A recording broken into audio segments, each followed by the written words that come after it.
据报道，东都决散伊犁师范大学讲师蒂尔穆拉提阿乌提因无视国语的罪名被停职。在2018年被绑架之前，现年65岁的蒂尔穆拉提还曾在学校的政治教育和语言学研究所担任领导职务。据自由亚洲电台报道，伊犁师范大学维吾尔语课程取消后，蒂里穆拉提看到学生掌握课程有困难，必要时还用维吾尔语讲解课程。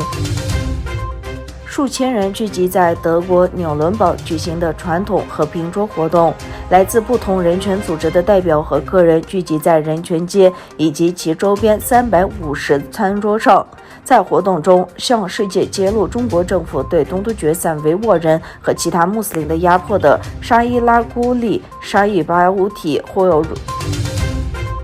芬兰总统尼尼斯托15日说，芬兰将向北约提出加入申请。芬兰总统尼尼斯托表示，愿意就加入北约一事与土耳其总统埃尔多安举行会谈。5月13日，埃尔多安明确表示，土方对芬兰和瑞典加入北约不持积极态度。埃尔多安称，土耳其不可能支持扩大北约联盟，因为芬兰和瑞典是许多恐怖组织的所在地。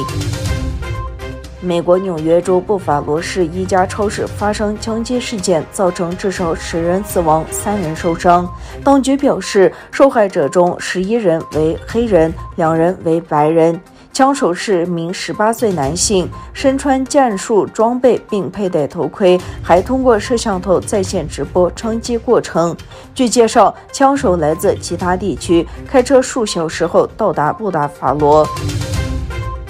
美东时间5月14日 ，SpaceX 全新猎鹰9号火箭在佛罗里达州卡纳维拉尔角太空部队基地发射53颗星链卫星。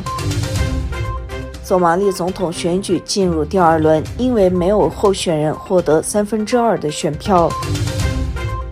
德国总参谋长艾贝哈德·佐恩将军表示，军队的弹药库存很少，他们需要200亿欧元来补充弹药库。佐恩指出，过去节省弹药和备件来向其他项目提供资金。